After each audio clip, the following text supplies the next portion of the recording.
So good afternoon, everyone. Thanks for joining us for this webinar about the Community Resilience Partnership. And we're going to focus in this presentation specifically on the service provider grants.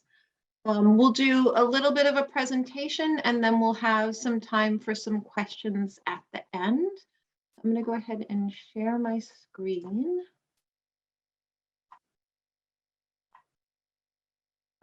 Okay. So my name's Sarah Curran, and I also want to introduce my colleagues Brian Ambrette and Dr. Cassandra Rose. We're with the Governor's Office of Policy, Innovation, and the Future, and really excited to see so many of you here with us today for a webinar about the Community Resilience Partnership.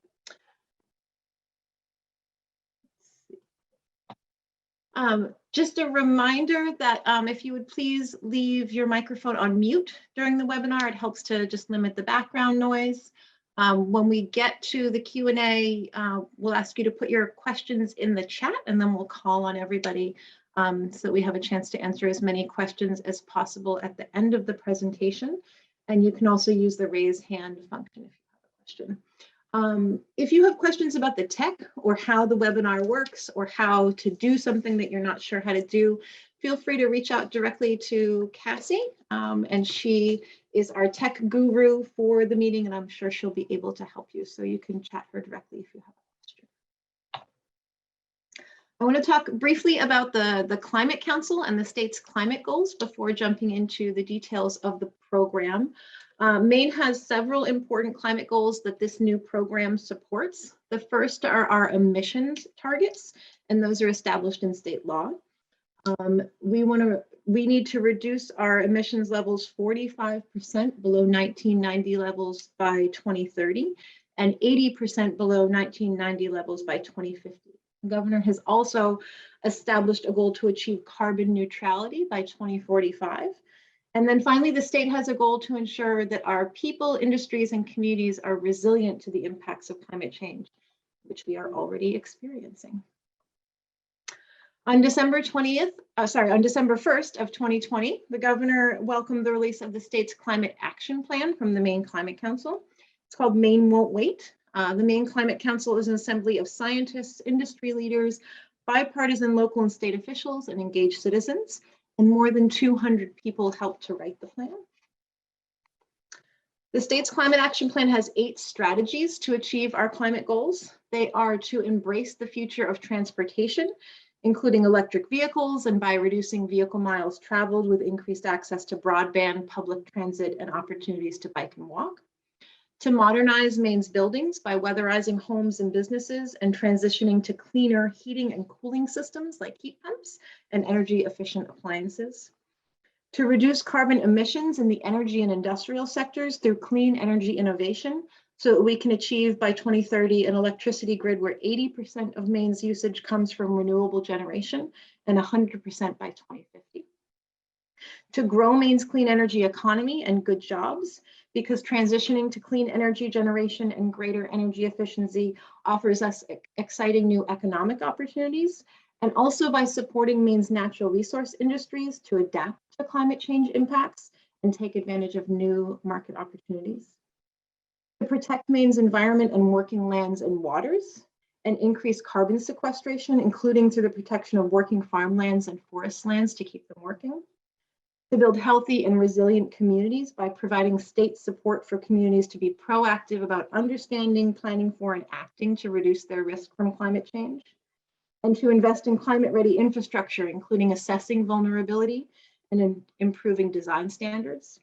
And finally, to engage people and communities in climate impacts and program opportunities through effective communication about Maine's climate strategies.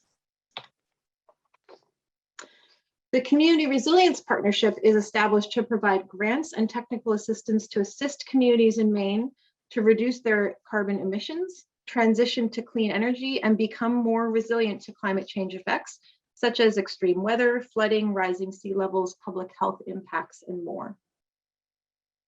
The partnership is funded with $4.75 million over the next 2 years from the biennial budget, and it includes 3 types of funding opportunities to reduce carbon emissions and prepare for climate change impacts. Grants to communities, for planning and implementation of climate and energy priorities, grants to service providers to help small and large communities get started, and contracts with regional coordinators to support communities in implementing their priority projects and securing additional funding. The partnership was developed with input from communities, support organizations, and in coordination with state agencies. And it expands upon the Community Resilience Pilot Project that is currently helping 8 communities across the state to identify and take action on their climate priorities. The new program will provide grants directly to communities and federally recognized tribes for planning and action so that they can be ready for larger federal and state funding opportunities. And it will also build capacity by making grants to service providers who will support communities in planning, funding, and implementing their climate and energy priorities. This is the second in a series of webinars today to describe each of the 3 programs. At 11 o'clock, we did a webinar on the community action grants, and that will be available on our website if you missed that and would like to take a look. We're recording all 3 of the webinars, and we'll be posting those to make them available for people who aren't able to join live. And now I'd like to turn over to Brian Ambrette, Senior Climate Resilience Coordinator in GOPIF, to talk a little bit about program enrollment and the grants. Thanks very much, Sarah, and thank you to all of you for joining us this afternoon. If you were with us this morning, thanks for coming back. We are excited to be able to share the details of the Community Resilience Partnership with you today. And as Sarah said, we're recording the session and it will be posted to the partnership's website as soon as we can get it up there. The partnership is designed to be more than just another grant program for communities. We are trying to envision various wraparound support services for communities that they will need to be successful in their efforts to reduce emissions and prepare for climate change. This includes assistance on the front end of the process to get oriented and prioritize their early actions, and then assistance on the implementation side to secure funding and develop more complex climate emissions reductions and resilience projects. On this morning's webinar, we went into detail about the enrollment requirements for the partnership as those pertain to communities. I'm going to repeat some of that material here because it is the outcome we are looking for from the service provider grants. So enrollments in the partnerships by communities that are supported by service providers. Step 1 in the enrollment process is passing a municipal resolution or obtaining a letter from a tribal chief committing the community to participating in the partnership. We provide model language for the resolution on the partnership's website. There are required aspects of that language and then a whole bunch of optional language there for communities to select from as it pertains to their community. Step 2 is completing a set of 2 self-assessments that will help the community take stock of activities that are already underway and identify potential next steps. The list of community actions contains 72 activities that align with Maine Won't Wait's 8 broad strategy areas, the ones that Sarah just covered a moment ago. During the enrollment period, the community should go through the list and check off activities that have been completed and make note of ones that they would like to prioritize moving forward. The Community Resilience Self-Evaluation is a question-based tool to help communities think through important topics like updating hazard mitigation practices for a changing climate, understanding how climate interacts with socioeconomics and community finances. And both of these assessments will enable the community to form a snapshot in time of their progress and chart their pathway forward. The service provider may be needed to help communities complete these assessments, perhaps by providing expertise in energy or resilience matters, or by providing an extra set of hands to help answer the questions and facilitate the process for communities. Step 3 is holding a community workshop to review the 2 assessments and set priorities for action in the near term. The workshop does not need to be a full-blown climate planning process, although it could be, or it could be recommended that such a process be prioritized moving forward. The criteria for the workshop are that it include participation by community groups who may be more vulnerable to climate impacts, and that it produces a list of half a dozen or so priority activities for the community to focus on in the next several years.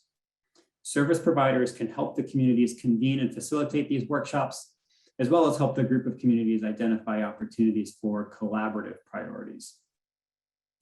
Enrollment will open on January 1st with an online process for submitting documentation of those 3 steps. Communities may enroll at any time, including simultaneously with their community action grant application. So that is the enrolling process. We wanted to set that as some base knowledge for you all, as that will be what we discuss or what you will be called upon to do with the service provider grants. Next, I'm just going to touch briefly on the community action grants. So next slide, Sarah. We discussed the action grants in the webinar this morning, so I'm just going to touch on these briefly for anybody who wasn't with us, and then I'll dive more deeply into the service provider grants. Once a community has enrolled in the partnership, they're eligible to apply for community action grants through a request for applications process. These grants are intended to produce one or both of two outcomes: reducing community or regional emissions and improving community resilience to climate change impact. And because the $4.75 million for this program is sourced from the state budget, it may be used as match for federal grant funds, and we do highly encourage that. Next slide. To be eligible for an action grant, an applicant must be a municipality or a federally recognized tribe in Maine. The community or tribe must be enrolled in the partnership or submitting a new enrollment simultaneously as the action grant application. We do encourage collaborative proposals among more than one community. And in special cases, a regional planning organization may apply on behalf of Tier 1 communities with populations under 4,000 people. And I described the tiers in greater detail this morning, and we do offer an explanation of that on the website. So check in with that recording from this morning for more information about the tiers. Next slide. All right, so now I'm going to talk about the service provider grants. These service provider grants are available to organizations who recruit groups of 2 to 5 communities to join the partnership via a request for applications. As I mentioned, the service providers will assist the group of communities to conduct robust community engagement that sets priorities for implementing actions on the list of community actions, and apply for community action grants or other funding opportunities to implement those priorities. The outcomes we are looking for from the service provider grants are new enrollments by the 2 to 5 communities in the group of recruited communities, a list of priority activities for each community, and a list of potential collaborative projects shared among several or all of the communities in the group. And third, assistance to the communities in applying for community action grants or other funding. Next slide, please. Eligible entities for the service provider grants include regional planning organizations and councils of government, county governments, nonprofits, and universities, including extension, and consultants. In special cases, a municipality with experience and capacity to assisting neighboring communities to enroll could apply for a service provider grant to support those neighboring communities to help them prioritize projects and apply for funding. Next slide, please. There will be 2 application periods per year, and the first one with a deadline of January 15th, 2022. Applicants can request up to $10,000 per community in the group, and a 15% match is required of the service provider organization, with in-kind matching allowed. Applicants may request an additional $2,500 for each Tier 1 community, or each community that is in the highest social vulnerability category, according to the Maine Social Vulnerability Index. A link to the index is provided on the eligibility tab of the service provider grant webpage. And as a reminder, Tier 1 communities are those with a population below 4,000 people.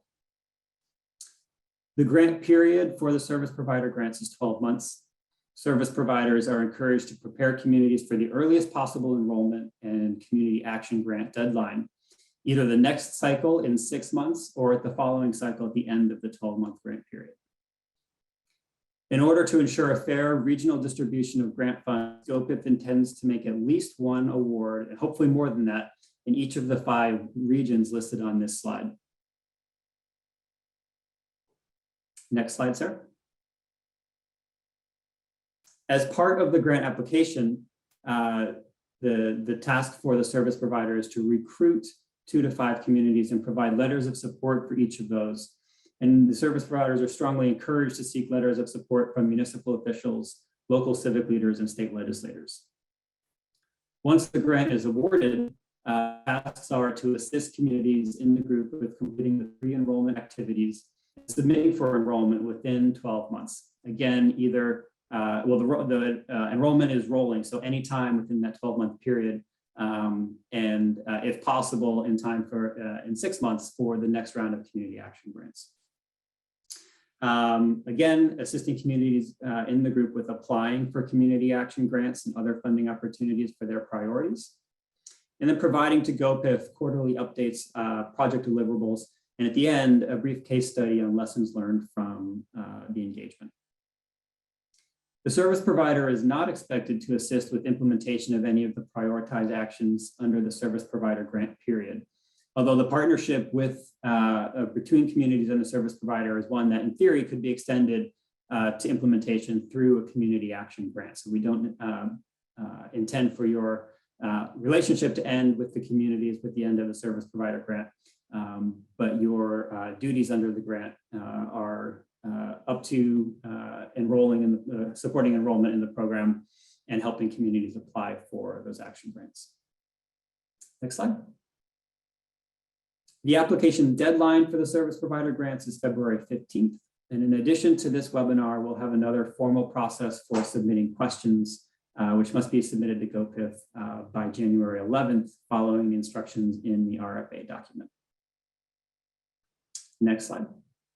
This is a summary of the process which I just spoke about, so I'm not going to linger here too long. These slides and this presentation will be available on our website, but it's a nice snapshot of the entire process here for the service providers. Next slide. The website for the partnership is www.maine.gov/future/climate/community resilience partnership. No doubt most of you have already been there, and on the site you'll find information for communities and how to join the partnership. As a service provider, you'll want to note that process as well as I described, because that's what you'll be helping communities do. You'll find descriptions and the RFAs and RFP for the various 3 programs that we have funding for. And then there's a page for frequently asked questions. Also on the website, you'll find that model language for the municipal resolution. You'll find links to the 2 self-assessments. You will find a list of communities by their social vulnerability index category. And in the near future, we'll be posting a list of interested service providers. So this is an important task for you. If you are interested in being a service provider and would like your organization to be listed so that communities can contact you, please let us know. We'll place you on that list and we'll get that list posted up in the next week or so. And instructions for submitting your interest to us are on the website on where that link is right now. That's not required, and because you're on that list, it doesn't give you any sort of special consideration in the grant process and the evaluation process. It's just a service we're providing to communities to help them get linked up with you and indicate their interest to you. And now I'm going to hand it back over to Sarah to just quickly touch on our last grant program that we'll be discussing later. Thanks, Brian. So we just wanted to briefly talk about the 3rd funding opportunity under the Community Resilience Partnership. So the first funding opportunity is the Community Action Grants, the grants directly to communities. The second one is the Service Provider Grants that Brian just described. So for service providers who want to recruit groups of 2 to 5 communities and help them enroll in the program and submit applications for funding their priority projects. The third opportunity is a regional coordinator pilot RFP that GOPIF has published. So under this RFP, the state of Maine is seeking proposals to provide technical assistance to communities in Maine to reduce energy use and costs, transition to clean energy, and become more resilient to climate change. So we envision this RFP as being complementary to those other 2 opportunities, the direct action grants to communities and the grants to providers who want to work closely with groups of 2 to 5 communities. These will be regional coordinator providers, and so they'll work with communities throughout their region. We are hoping to provide or to select 4 regional providers through this RFP process, and eligibility is similar to the service provider grants. So the same kinds of organizations who'd be eligible for the service provider grants would also be eligible for this RFP opportunity.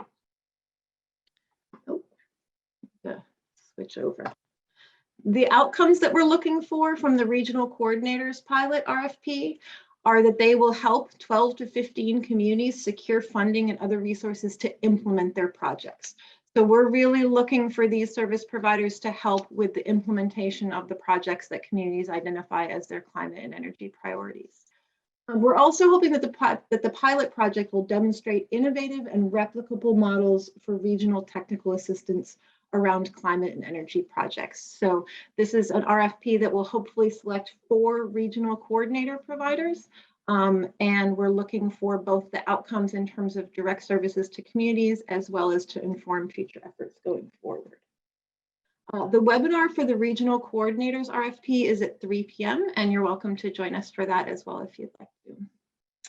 And now we have some time to take some questions about the service provider grants.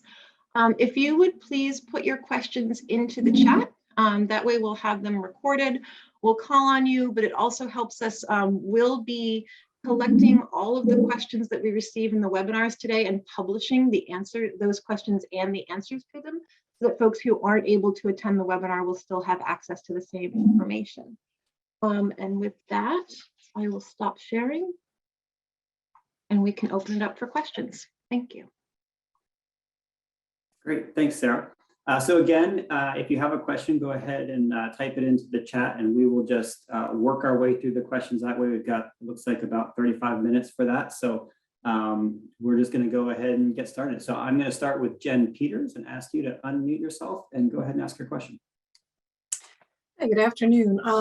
If we have towns that are interested possibly in applying in the future for a community action grant program, should they go ahead and enroll now in the partnership, or should they wait until it's closer to the time that they may wish to apply for a grant? That's a great question, Jen. Thanks. You know, this is going to be, I think, up to the community and the timing that makes most sense.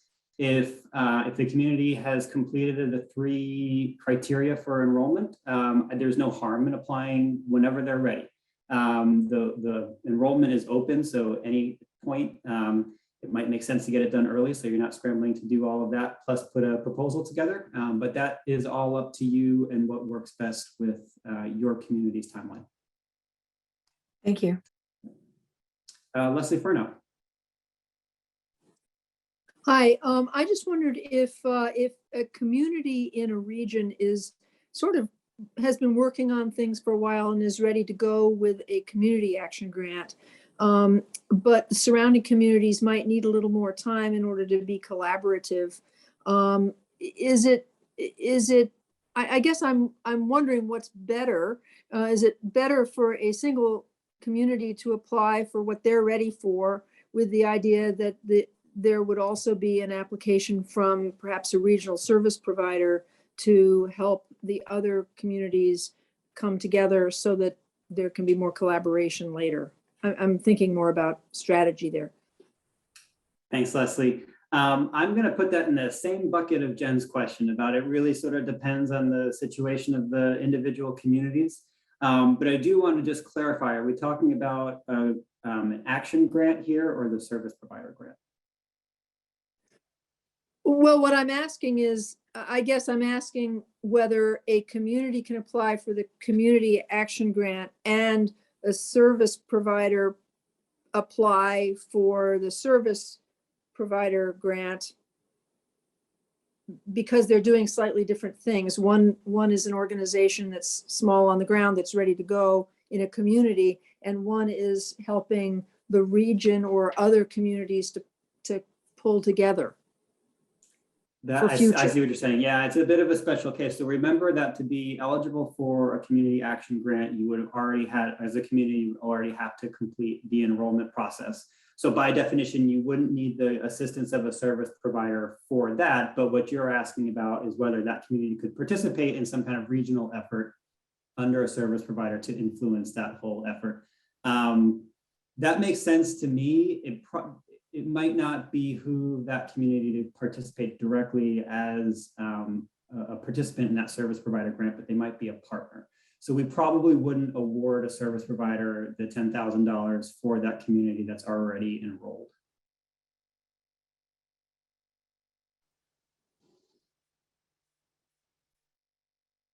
Great. All right, Sarah Mills now.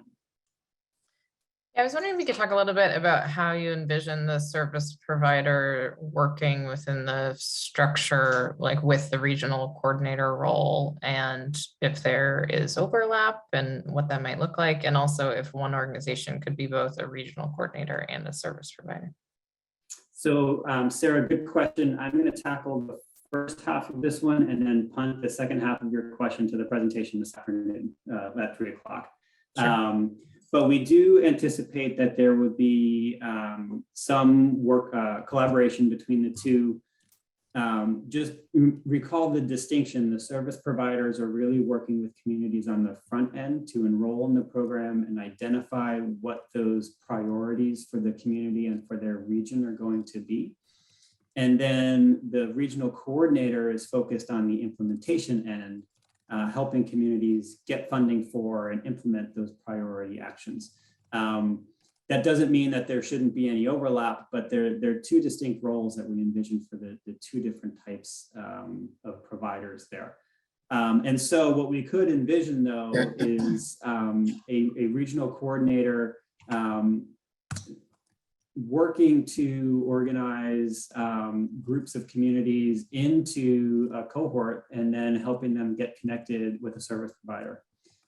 Or more on the implementation side, sort of considering how to hand off from a service provider that list of priorities and any funding opportunities so that the coordinator could help the communities move forward with implementation. Sarah, Okay. Kern, do you have anything you want to add to that?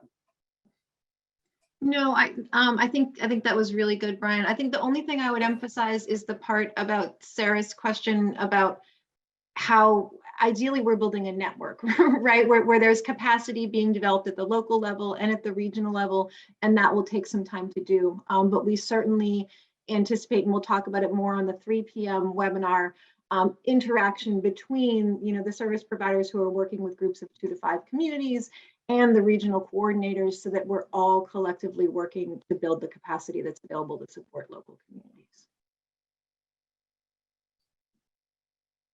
Great, thanks, Sarah. So a little bit of wait until the next presentation, and we'll get to the second part of your question. Okay, thank you. Yep, super. Parker Gassett, go ahead. Yeah, just curious how the 2 to 5 communities aspect will be ranked. Is that you definitely want 5 is better than 2, or is it situational? Yep, good question. Thanks, Parker. We don't at this point anticipate any kind of weighting, whether it's 2 versus 5 communities. Remember that within the proposal, you're requesting the $10,000 per community. So you could get 2 communities and get $20,000, or 5 communities and get $50,000. And so that's kind of the only place that any kind of weighting comes into play. We have found through the pilot project, the Community Resilience Pilot Project, that more than 5 communities is going to be a big lift, especially if you're trying to get communities ready for the next grant cycle in 6 months. So we're really not interested in supporting groups that are going to be larger than 5 at this point. That's great, thank you. And I've seen that you've got a 100 community action project goal over 2 years. Is that on a similar scale for the support for service provider grants? So that goal is 100 community goal is, we're thinking that in terms of enrolling in the program and submitting those priority action items. That's where the goal comes in. So whether those are achieved through the support with service providers or their communities enrolling on their own because they've got the capacity or they've done the work already, either way in the door is fine, and we'll count it towards the 100. Super, thanks, Brian. Thanks. All right, Sandy, go ahead. Hi there. So there's a community engagement requirement for the community action or to enroll in the partnership. It's one of those 3 steps. And then it looks like in the service provider grants, one of the goals of that is to also conduct robust community engagement. Is that different from that community engagement that they're already doing to enroll the partnership, or is the goal of the service providers to help them walk through that to become part of the partnership? Thanks. Yeah, good clarification there, Sandy. So more of the latter, more of supporting the communities through the workshop process that is a requirement of the enrollment process. However, there may be communities that need more support just to get ready for that. And so if there's engagement that is required to get communities up to the door and then help them step through it, that would be, you'd have to think about that as part of your proposal and kind of gauge the readiness of your communities to do that work. Okay, so the service provider grants are really just helping communities get involved in the whole partnership and get involved in doing all of this. Whereas some communities maybe do it on their own, the service providers, you would gather a few to come together to collaborate and help them enroll in the partnership and do that identifying, the priority identification. Yes. Well said. Thank you. Victoria Bounty. Hi, Brian. Could you just tell us a little more about the 15% cost share match in, what kinds of funding and what kinds of activities are eligible within that? So the 15% cost share is cost share for the service provider. So if, for example, you have 2 communities in your group that you're submitting at the time of your proposal to the RFA, your cost share would be 15% of that. And your question about eligible activities for matching, it would be any kind of in-kind funds or time that would take place during the grant period, the service provider grant period.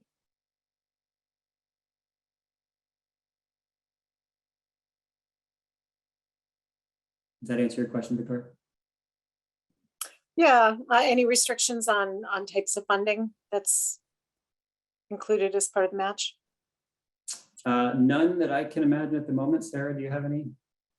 Not off the top of my head, but Vicky, if there's something in particular, would you submit it in a question at some point? Because I think there's not any off the top of my head. And one of the things we're really excited about is that these are state funds, and so they can be used to leverage other dollars.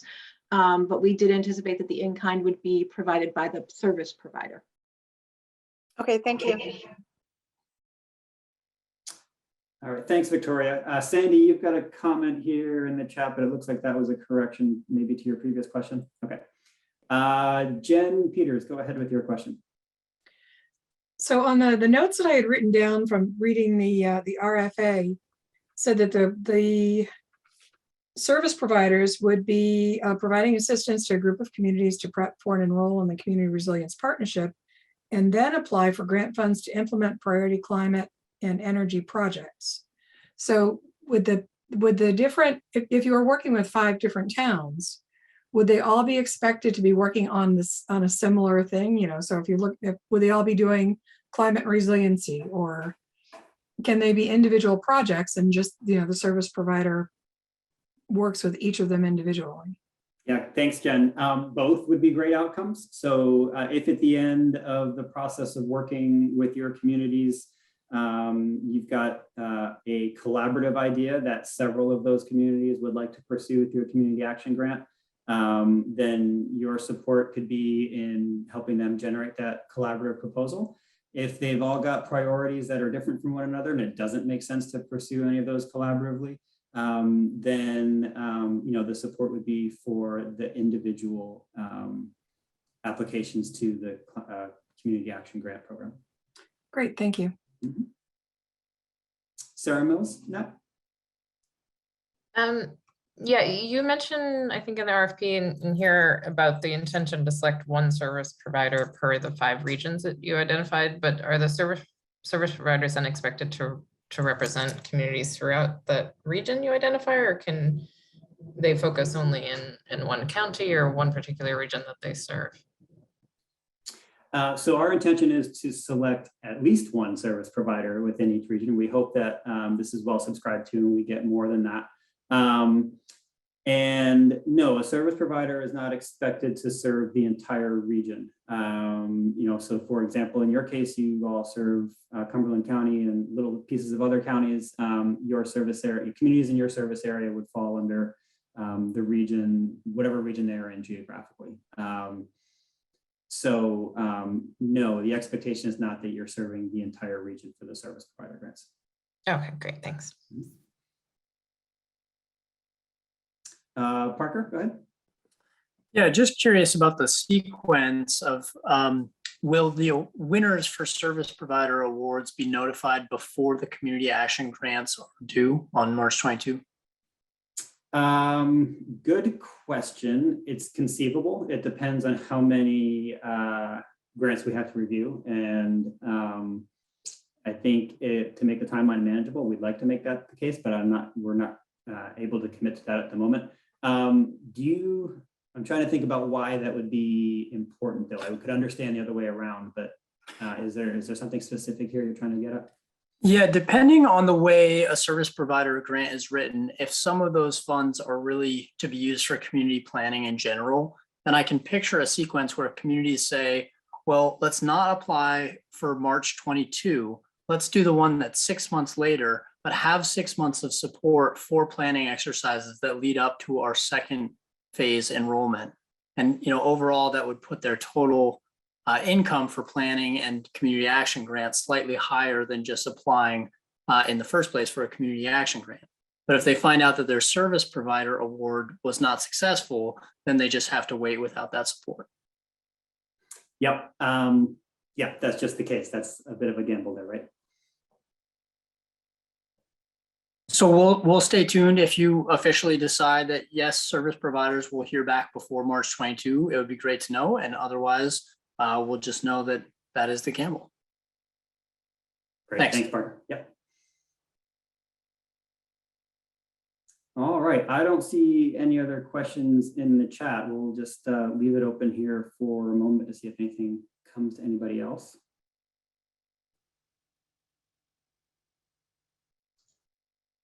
You can please feel free to use the raise hand function, or if you can't figure that out, to speak up. But I think Lisa Churchill had a question. Then if anybody else would like to pose a verbal question, please go ahead and use that raise hand function so we know to call on you. Thanks, Cassie. Yeah, I couldn't find the hand in time. Hey, Brian, Lisa Churchill. Thanks for hosting this. A question, are the service providers restricted to the geographies of where their business is located, or could they apply to provide services to communities outside of their immediate county or place that they live? Good question. Thanks, Lisa.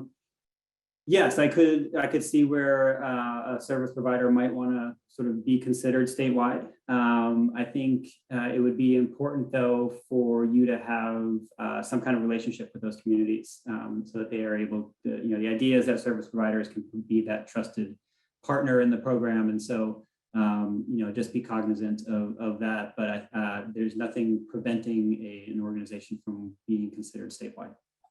Great, thanks.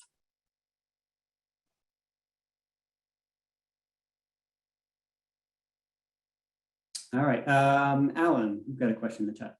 Right, it's a timing question, Brian, and that is, I know that we as applicants are responsible for making sure that any amendments to the RFA, it's our responsibility to find them. Do you have an estimated date for when all of the amendments will be posted, and that's the final document upon which we rely? Yeah, thanks, Alan. I'm going to kick that one over to Sarah. Yeah, thanks, Alan. I mean, the RFA requirements say that we have up until 7 days before proposals are due to make amendments. I think we anticipate posting the questions that we get in these webinars fairly quickly. We'll try and do that in the next couple of weeks so that the questions that we hear today are answered in writing and those are posted. I think we'll be listening today for the questions today to see if there are any amendments that come out of the webinars where we say, oh, well, there's something we didn't cover or there's something that we need to be more clear about. So those would happen fairly quickly. I think our goal would, of course, be to make the amendments happen as early in the process as we can for to be helpful to the folks who are trying to apply. But the regulations give us up until 7 days before the proposals are due. Thanks. All right, Sandy, go ahead. Can you just say one more time how a potential service provider would get listed on the website? You mentioned there was an option for that for communities to know who to connect with. Yes. So on the, and we'll dig around and find the link for it on the website, but there is a placeholder document right now where that list will go. And on that placeholder document are the instructions. And basically it's emailing me with your organization name, contact information, a point of contact, telephone number, email, organization's website and address and all of that stuff. But do find that link on the website and follow those instructions. Thank you. Damon, go ahead. Yeah, sure. So I guess what I'm wondering is, do you have any suggestions about organizations with overlapping geographies that work regionally can or should coordinate with each other? For example, the types of communities that different organizations might work with, that kind of thing. Would that be considered when you're reviewing the grants?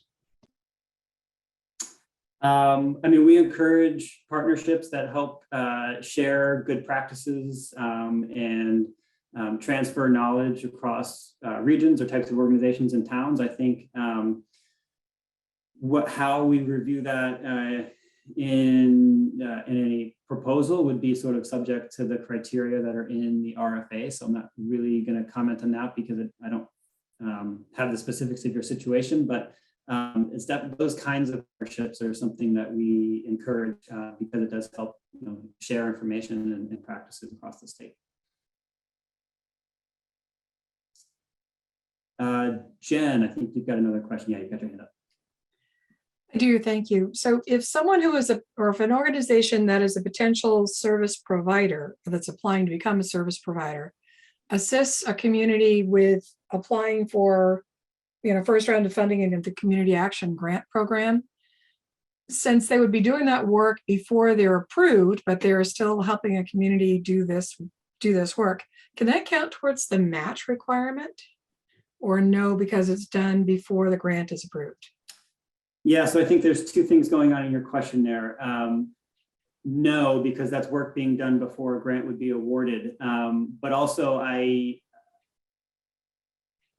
they would be assisting a community to apply for a community action grant under their existing service provider grant. Right, so they'd already be funded for that work. And then I guess what you're asking is, could they be funded for the grant writing assistance under the community action grant, which is starting to get a little bit.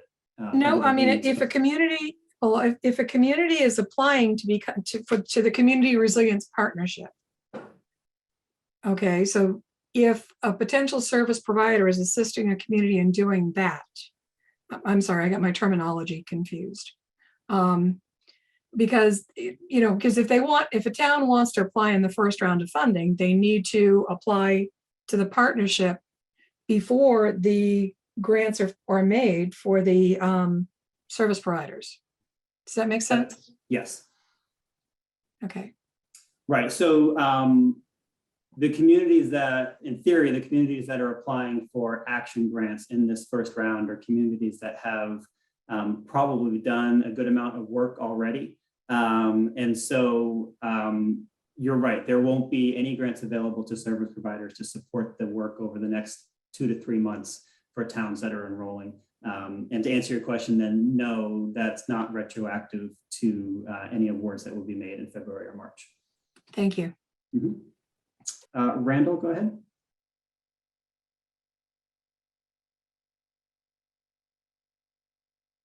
You're still on mute, Randall. Go ahead, Randy. Unmute. Yes, thank you. Sorry about that. No worries. Can several small towns who've been meeting regularly, say monthly, for a while now, hold a joint community workshop, or do they have to hold them just for their own town? Yes, they absolutely could hold a joint workshop. The outcomes that we would be looking for from that workshop would be lists of actions for each individual community, and then a list of actions that the communities might consider collaboratively. Gotcha. Thank you. Mm-hmm. Parker, go ahead.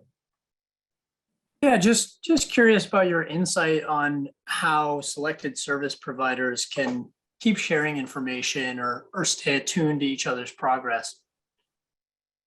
Yeah, thanks. That's worded slightly different from your question in the chat, which is also a good one. So I'm going to try to take both of them, if that's okay with you. To your verbal question, yes, we envision facilitating some kind of that sharing through an event at some point, or some sort of virtual convening where we're sort of recognizing service providers or recognizing communities for really outstanding projects.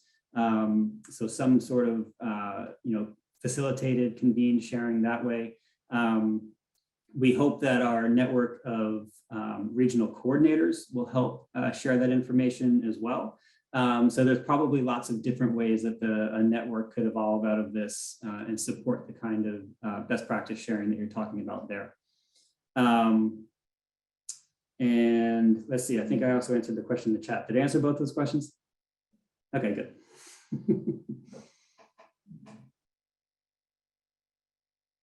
All right, all good questions. Any others here coming to mind for folks?